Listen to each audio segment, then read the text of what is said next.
Thank you all for being here.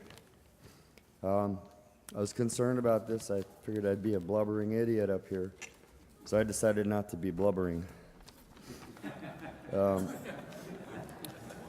My name is Jim Ohlin Jr., and I'd like to share some things with you about my father. He passed away last Wednesday. I drove to the hospital to see him right away.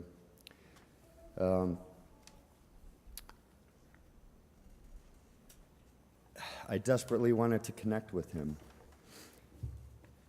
The only thing I could think was, I walked up to him, I said, "Dad." Horse walks into the doctor's office, and the doctor says, "Why the long face?" Some thought that may have been in poor taste. I told my brother. He said, "Are you kidding?" I would have cracked up, so would he. I can't count how many times, he always had a joke, I can't count how many times he'd change the subject deliberately just so he could get a joke in. I'd say, "Yeah, that was a good one, Dad. It was funnier when you told me this morning." I'm so proud to have his name. I would emulate him. When I was growing up, he'd always answer the phone, "Ohlin." And so when I was young, I would answer the phone, "Ohlin." As my voice changed, I could do Ohlin.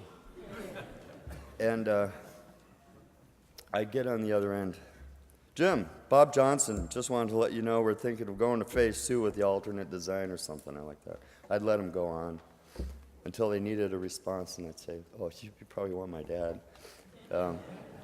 I thought it was so cool they thought I was my dad. I didn't want to always be seen with him, though, and this is a true story. About that same time, high school, my friends all hung out at the Jack in the Box at 35th Avenue in Thunderbird.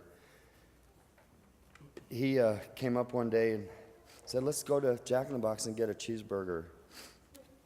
I wrote this down because you won't believe, well, you probably will believe it.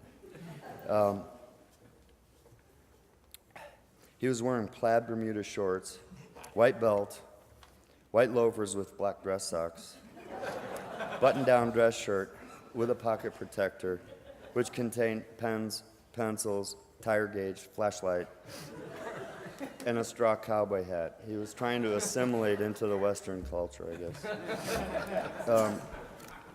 Query about my dad. He had this thing for phones. Everyone should own at least 12. He installed a phone in the guest bathroom in his house. And it was a great idea, a phone in the bathroom. And no more, I'm sorry, we can't come to the phone, I'm indisposed. You can't reach the phone from the commode.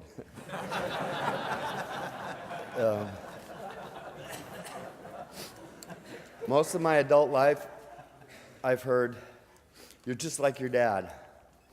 And that always bothered me because usually it was in the context of being stubborn or pig-headed. A couple of days ago, my mother said to me, sitting outside at my sister's house, "You're just like your dad." And I got goosebumps. I was so proud. He's the most intelligent man I ever knew. He wanted to know about everything. He read popular science and popular mechanics like it was a riveting novel. I'm certain he's already signed up for popular angelics. I'd like to say also, he had awesome taste in women. You know who you are. One religious denomination I'm affiliated with, they don't say deceased or passed away. They say, "And believe as do I, promoted to glory." I hope they have phones in the bathrooms in heaven. Thank you all for sharing my dad with me.